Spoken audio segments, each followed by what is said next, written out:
The very first photo I took on the Samsung Galaxy S25 Ultra, I was immediately surprised. Samsung has barely changed the camera hardware compared to their last phone, and yeah, they did announce some new software features that should make things better, but they do that every year, and more often than not, it does not.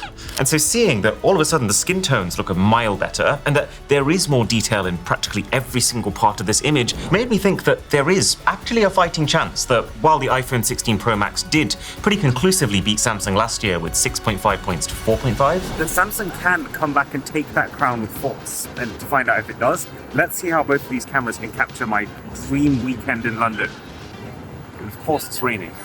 So the second you open the camera, you'll immediately notice one of the biggest improvements that Samsung has made compared to last year. It's their camera experience is so much slicker. It looks a little less cluttered. They've trimmed some of the fat, like that god-awful AR emojis feature, which you would only use if you were trying to get bullied. And they have streamlined the settings so that you're not seeing like 50 different things at any given time. It feels like you can actually focus on what you're trying to shoot. And also, over the last few years, I've complained my fair share that you have to do too much stretching to get to these settings, which has always veered me more towards preferring the iPhone's camera app. But it looks like Samsung might actually have listened. Pretty much every single tweak can now be performed by your thumb and your thumb only. All topped off with the fact that it's now smoother to flick between the modes and zoom in and out of things, and faster in terms of the time taken to capture. Significantly faster. It does feel on first impression like Samsung finally opened their ears and in one fell swoop addressed everything we've been asking for. Now, if you compare it to the iPhone, I would still say that Apple's app is noticeably faster and smoother. To be fair, it's a lot smoother at night. Samsung still falls apart there. But since Samsung does now feel fast enough that it's not an issue, while offering way more tweakability within this one camera app and this incredible anti-reflective display that makes interacting with it on a bright day just a complete breeze, I think it's time to bump Samsung up from a draw in the camera experience category last year to a full-on win. Now, audio is the second key thing that Samsung says they've improved, which is pretty good timing since the London Underground is about the worst place we could have picked to film a video like this. And their improvement comes in the form of audio eraser. Anytime after you've taken a video, you can ask AI to analyze that video for all the different types of noise within it, to then allow you to reduce the parts that you don't want to hear. So let's highlight my voice by turning down the rest. And we can do a very similar thing on the iPhone using Apple's audio mix feature. So this is what I sounded like on the Samsung before the processing. This is what it sounds like after. It's effective, but at the same time it's not magic. It's working in quite a simple way, which means that it does touch into the quality of my voice at the same time. And then this is what the iPhone sounds like with the same effect. It's not perfect, but it is a little better. And that makes sense because the iPhone has 4 microphones around its body compared to Samsung's 3, which means it does have a better understanding of what sounds are coming from which directions to be able to eliminate the ones you don't want to hear. So audio still goes to the iPhone. But things get a little better now, because I am very happy to say that video quality is now tangibly better. Samsung talks every year about how their video quality has improved, and usually it just feels like that one X who comes running back once per year promising that they've changed. But this time, if we actually just pull up the Galaxy S24 Ultra for comparison, you can see slight improvements in still videos taken during the day. Things are a little brighter, things are a little more detailed. You can see substantial improvement to videos taken in middle lighting conditions, especially when you add in some movement, since the S25 Ultra can now intelligently separate the ways that it treats static and moving objects. And then in low light, you can't not see the difference, especially when you look at how much less noise there is in the sky above. You know what, Samsung? You needed to improve video, you have improved video. This calls for a celebration. Whoa. The S25's footage is now good enough that in most lighting conditions, I wouldn't actually say the iPhone is necessarily better. And that is a huge deal. For years, the iPhone has been the undisputed king of video. It had this whole extra layer of detail, even in bright lighting, that no Android has been able to match, likely due to the insane synergy that Apple gets from both being able to design their chips and also create the camera software that goes with those chips. That said, this is only a half party, because when the lighting dips, Samsung loses its clarity a little faster than Apple. Can you see how on the Apple you can see the full gradient of light, whereas on the Samsung there's kind of like this dark mush on my head? Or how in this scene, shot on the phone's ultra-wide cameras, Samsung, while no longer getting obliterated, is still just being slightly outdone, with Apple being better able to control the bright spots to not overexpose them. And then, as you probably expected, Samsung is still significantly behind at night, and there's a specific reason for it, but I'll get to nighttime soon. That is a separate story. For the purposes of now, just know that Samsung is getting closer than I thought they would this time, but they are not quite there. But now it's time to get some views. So we are about to head to the perfect little spot to try and see London City from above, because that's going to be the best place to test the zoom cameras on these phones. So even though compared to the S24 Ultra, there hasn't actually been any zoom hardware upgrades, Samsung is claiming that their new software alone is going to make all the difference. Okay, so if we zoom all the way into one of these buildings on the S25 Ultra versus last gen, the further in you get, the more that you can actually notice the improvement to resolving images. And by that I mean the camera isn't actually capturing any more information. It's the same camera, but the software just now better understands how to piece that information together into the final image. And so, does it beat the iPhone? Well, the iPhone 16 Pro Max has one telephoto camera for zoom. It's a 12 megapixel camera with a 5x optical zoom rating. Whereas the S25 Ultra has two telephoto cameras, a 10 megapixel 3x optical zoom camera, basically for things that aren't too far away, and then a 50 megapixel 5x zoom camera for things that are. And the results are pretty much as clean cut as that. Samsung looks better at 3x, it looks better at 5x, and it looks better beyond 5x. There are definitely some points where the AI processing feels a little too much. It's almost like someone took a Sharpie and started drawing on extra outlines to make the image look more defined than it actually is. But I'd still always choose this camera if I wanted to take long-range shots. It's the difference between having an image that does look artificially enhanced versus having an image that's practically beyond hope. And then when you want to take zoomed-in video, let's say you're at a concert, then it brings me great joy to say that it having better zoom hardware than Apple, combined with now better video quality than last year's Samsung, means that the S25 Ultra wins on all fronts when it comes to zoom now. Okay, 2 points to each phone right now. This feels like a pretty good time to just go right back to basics for a minute. If you strip away all of the fancy extras, then which phone on auto captures the best shots from its rear cameras? Well, last year I awarded this category to the iPhone, since it would take higher resolution photos, it would take those photos faster, and most importantly, the ultra-wide camera was just straight up 4 times the resolution of Samsung's. But you can tell Samsung has been thinking about this. The new 50 megapixel ultra-wide camera on the S25 Ultra is, I would say, now very much equivalent to the iPhone in detail. And the thing that I really appreciate is that if we flick between the ultra-wide and the main camera versions of this shot, neither phone has any color shifting now. This is incredibly subtle and yet also incredibly hard to achieve. Because traditionally, cameras don't have any awareness of the space that they're shooting in. All the camera knows is, this scene is really bright, for example, I'm gonna fiddle some settings to make it darker. And then the second you go to a wider angle, the scene might get darker on average. And so your camera will decide to brighten it up again. And so to you, both of those images will look very different to each other. You don't get that here. And now that Samsung has also brought the time taken to capture your shot way down, this no longer feels like the slower, clunkier camera that's far less likely to be ready in time. Okay, but then the two things that they haven't yet cracked are, first, resolution. While Apple can take 24 megapixel photos by default on its main camera, Samsung is still stuck at 12. And while that doesn't mean that Apple's photos look close to twice as good as Samsung's,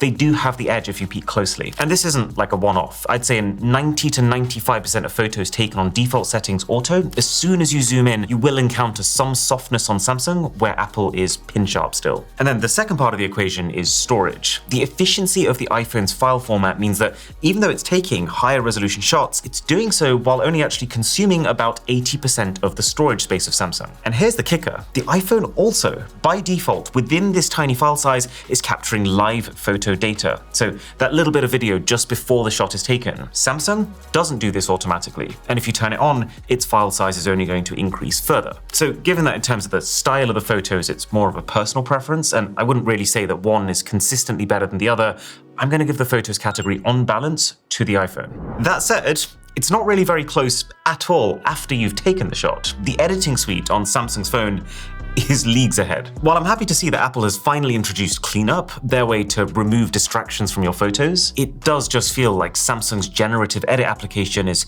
quite a few steps ahead right now. You can move and resize objects, which Apple's Photos app just doesn't let you do. And when you try to remove things from your photos, have a look at this comparison. Same image, but can you see how Samsung really genuinely made this person in the background look like they never even existed? Whereas the iPhone's prediction of what was behind them is just not the one. Using these two AI editors side by side, it feels a bit like using ChatGPT 4 and then going straight back to ChatGPT 2. Plus, Samsung has Best Face, which if you do turn on that motion photo feature, lets you pick the best face in any given photo you've taken, quite often improving the end output. Samsung can turn a photo into a live photo with real moving elements, elements. It can remove reflections from windows, it can remove shadows from darker parts of images, and that's not even getting into the whole now upgraded image generation part of the equation. The ability to load up a photo you've taken, to ask it to make the sky a sunset, for example, to pick a style and then sit back and let it cook. To be fair, I don't actually know when I would use this. And on a similar note, Samsung did also introduce this new way to make filters. You give the phone a photo that you like, and it then takes the color tone, the saturation, and the brightness of that image to apply it to other shots. It's very reminiscent of Apple's photographic styles feature, but like, maybe even less useful? A couple of gimmicks aside though, pretty easy point to Uncle Sam in this category. Now, when Samsung announced that thanks to a new image signal processor, the S25 phones will take significantly better selfies than the S24 phones, I didn't think that much would come of it. But it turns out that the S25 phones are finally the generation where Samsung has figured out skin tones, and selfies are the place where you notice that the most. I would say that if the previous phones got skin tones 70% right, then we're at a solid 90 right now. And that, plus the improved handling of textures, does give these photos a definitive facelift. And so compared to the iPhone, this is pretty easy. Given that I already thought the S24 Ultra took better selfies than the iPhone, the S25 Ultra is now comfortably ahead. I prefer the style, I prefer the way it makes skin look, and it's got that extra pop of color, which is nice. In most cases, it just gives scenes that ever so slight, even better than real life feeling. But occasionally it can also actually ruin it by making the image look a little artificial. But overall, point to Samsung, actually putting this phone in the lead right now. What Samsung has never been as good as Apple at though, is when you switch over to selfie video. But this is exciting. Let's have a look at this. I'm talking about the sandwich. This is the greatest sandwich I have ever tasted in my life. I had it once a couple of months ago, and all I've been thinking about is coming back and meeting it for the second time. Oh, sweet mother of cheese. Anyway, Apple has still got video on lock. Just like with selfie photos, I prefer Samsung's style, the sharpness on faces and the contrast, but it is still a little grainier than Apple's footage. And the biggest reason, I think, is the lack of optical image stabilization. The iPhone's front camera has it, whereas Samsung has to rely on an electronic equivalent of it. And that's fine when it's really bright, but the dimmer it gets, the less precise that electronic stabilization becomes, and the more jittery that footage starts to look. So still a point to the iPhone, but it is getting closer. And there was something I was really glad to see. So this is footage taken on both phones' Instagram cameras. So this is shot on Instagram, it's uploaded to Instagram, and then it's downloaded again. And you know what? Samsung actually looks all right. We did this exact test last year, and the footage from the Samsung was absolutely butchered. So something has clearly improved here, because it doesn't look like it's losing any more information than the iPhone is. Now this might not even affect you at all, but for me, 50% of my front camera usage is via these applications. So this feels like a big weight finally off Samsung's shoulders. Although, really weird thing that I did notice, when you compare the S25 to the S24, when things get dark, then the S25 actually looks worse. It's super smoothed out, and this is with all face beautification off. And now, just before we start to wrap this up and to crown a winner, we have to talk special modes. These are your extra features, things like slow-mo, cinematic portrait mode style video, and close-up macro shots. Last time I awarded the win to the iPhone, partly because Apple's slow motion video just looked higher quality than Samsung's, and to be honest, I'd still say that's the case this time around. Samsung hasn't done much to remedy it. Although I do like the fact that on the S25 Ultra, you can effectively instant slow-mo any video just by holding down on it. Both phones are fairly comparable with cinematic mode video. Samsung's is a little dark, but I wouldn't say it actually looks any worse. What has, though, dramatically changed in Samsung's favor is macro mode. So when you go really close to an object, both of these phones will switch to their ultra-wide cameras, because these cameras have shorter focusing distances, and then they will crop into that ultra-wide to both make the transition less janky and also cut off the distortion that you would usually get around the edges of an ultra-wide shot. But then, if you really think about it, that's not great, because you're using a lesser camera to take the shot, and you're not even getting the full picture from that lesser camera, which is pretty much why historically macro shots are not the prettiest. But since Samsung's ultra-wide camera has now just gone from 12 megapixel all the way to 50, similar to what the iPhone is now, it gives the phone way more room to retain a high resolution even with that crop. I'd say it's actually the slightly more detailed macro camera now, which might have been enough for me to move this category up to a draw for Samsung, until you also factor in action mode, which is what you'd use to avoid any scene involving intense stabilization. And it just feels like Apple does a better job at that stabilization. Yeah, this trip to London ended up a little wetter than I was hoping. Just like most of them, to be honest. But let's be really honest, if you want to do stabilization properly, then the Insta360 Flow 2, our sponsor, basically takes the best phone gimbal that I've ever used and makes it so much better that it's now just one of my favorite phone gadgets of all time. For example, you want to pair it to your phone, you literally tap and NFC does the work for you. And you can now use the gimbal's tracking features within your native camera app, which makes it so frictionless. It's got MagSafe compatibility, so there's no more fiddling around adjusting the grip. It's got an upgraded selfie stick, as well as a new and improved tripod baked inside of it. And while it's standing on that tripod, the gimbal can lock onto you and follow you using up to 15 times zoom. Plus, it supports tracking for multiple people together now. And honestly, the list goes on. This thing has even better stabilization than before, even better tracking than before, better connectivity. It has teleprompter features. It can be a battery bank for your phone if you ever need it. Link below to find out more. And the first 30 purchasers get a free MagSafe accessory. Okay, let's make one thing very clear. Portrait mode shots are absolutely class on the Samsung Galaxy S25 Ultra. I just feel like the edge detection and the style in almost all lighting conditions is nicer than Apple's. Doesn't this just look great? The iPhone has a sort of faintness to it that isn't doing it any favors. Now, Apple does get a slight boost when you take portraits using its main one-time zoom camera, since, as we talked about, every photo that comes out that camera will come out at a nice, crisp 24 megapixels. But then again, I think you'd be doing your portraits a disservice by taking them at 1x. Your subject is going to look way more proportionally correct if you instead shoot at 3x zoom or even 5x zoom and you take a few steps back. And in both of those cases, it's a Samsung win. I guess the other benefit of Samsung having two separate telephoto cameras. One thing I do have to flag though is Samsung's AI processing can get a bit carried away. It's like so involved in every photo now that it can even end up adding in skin texture that I swear doesn't even exist. And then finally, it's time to talk nighttime. So to get one thing out the way, the improvement on the S25 Ultra versus last year's S24 Ultra are pretty undeniable. Like for example, just look at the sky in this video here. Can you see how the old Samsung is a grainy mess and the new one is at least 50% smoother? Or if we take this photo, while the brightly lit areas look largely the same, all you have to do is to look around them to find that like every part of the rest of the image does look better now. But here's the issue.